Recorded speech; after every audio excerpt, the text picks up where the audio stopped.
Marahil baka hindi mo pa alam ang tungkol sa kanila. Hindi pa sila nakapapunta sa lupa dahil wala silang nasyonalidad. Ang kanilang buhay ay ginugugol sa dagat. Sa maagang edad, ang kanilang eardrums ay binubutas upang makaangkop sa presyo ng dagat. Sila ang mga nomads ng dagat, ang mga Bajau.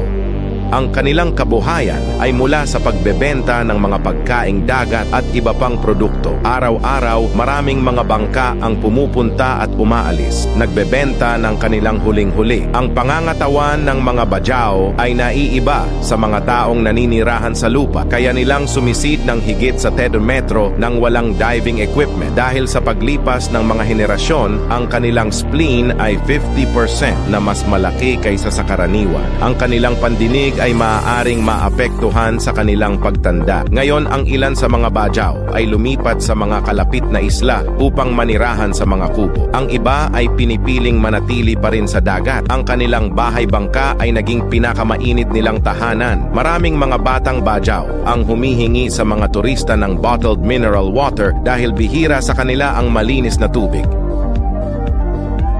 Ang inventor ng earth bag construction ay tunay na isang henyo. Ang pamamaraan ng pagtatayo na ito na inimbento ng isang Iranianong arkitekto ay tinatawag na handcrafted 3D printing. Hindi na kinakailangan ang mga bricks o bakal. Sa halip, ang basa-basa na lupa ay inilalagay sa mahahabang bag na iniipon upang mabilis na makapagtayo ng bahay. Ang earth bag construction ay napakamura. Nagbibigay ng init sa taglamig at nagbibigay ng lamig sa tag-init, kaya't ito'y angkop para sa pansamantalang o abot kayang pabahay. Ang pamamaraang ito ay hindi lamang popular sa Iran, kundi malawak ding ginagamit sa Brazil. Sa Brazil, gumagamit sila ng mga pulang mahahabang bag na tinatawag na rational bags, isang uri ng niniting na tela na mas mura at mas matibay kaysa sa mga plastic bag. Sa pamamagitan ng simpleng proseso ng pagtatayo na kayang gawin ng 2 o 3 tao, maaaring makapagtayo ng 100 metro kwadradong bahay sa loob lamang ng isang araw. Ano ang iyong opinyon tungkol sa makabagong pamamaraan ng pagtatayong ito, mga ka-real facts? Narito ang proseso ng isang buwang paglaki ng kangkong gamit ang aeroponic tower. Ang gulay na ito, bagamat karaniwang tanim at popular sa Asya, ay ipinagbabawal sa maraming bahagi ng USA dahil itinuturing itong invasive species. Sa pamamagitan ng tower na ito, maaari kang magtanim ng kangkong sa mas mababa sa 1 metro kuwadrado ng espasyo. Nagsisimula ang proseso sa paglalagay ng 5 buto sa bawat butas.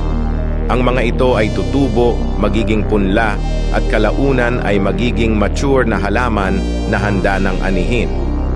Bago maani, isinasawsaw muna ang agricultural rock wool sa tubig ng 20 minuto. Ang rock wool na ito ay isang soil-free substrate na gawa sa basaltic rock mula sa mga bulkan. Pagkatapos nito, ilalagay ang 5 buto sa lahat ng 78 butas ng tray at tatakpan ng vermiculite para makatulong sa germination process. Sa loob lamang ng 1 linggo, handa na ang mga punla para ilipat sa aeroponic tower. Pagkalipas ng 4 na linggo, handa na ang kangkong para anihin. Wow, kamangha-mangha talaga! Ano ang masasabi mo dito, mga ka-real facts? Ang lalaking ito ay kinagigiliwan ng mga tao sa buong mundo dahil sa kanyang pambihirang kakayahan kung saan ginagamit niya ang kanyang imahinasyon sa kamangha-manghang paraan. Binabago niya ang kalawangin at lumang metal para maging kakaibang mga obra, tulad ng larong kotse na ito kung saan kailangan mong igalaw ang manibela upang iwasan ang mga hadlang na lumilitaw. Meron ding eroplano na maaaring mag-transform bilang isang robot, katulad ng sa pelikulang Transformers. Ngunit ang pinakamagandang bagay na ginawa niya ay ang cool na prosthesis para sa batang ito upang makapamuhay siya ng normal muli. Dahil sa labis na pagkahanga ng mga tao sa kanyang mga likha, nag-organisa pa sila ng sariling eksibisyon kung saan maaari mo pang gamitin at laruin ang kanyang mga obra. Ano ang nais mong ipagawa sa kanya sa susunod?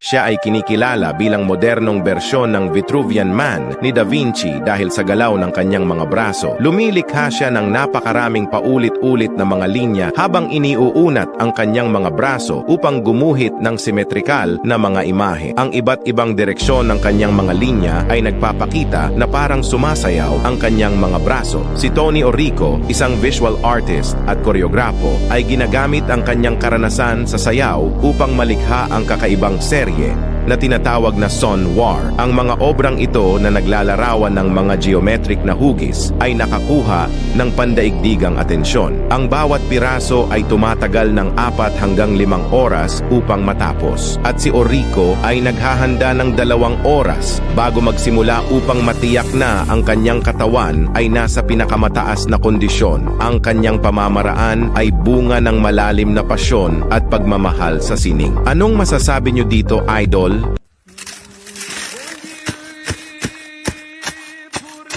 Marahil nagtataka ka kung bakit nila matyagang kinukuha ang buto mula sa matinik na halamang ito. Well, I got you.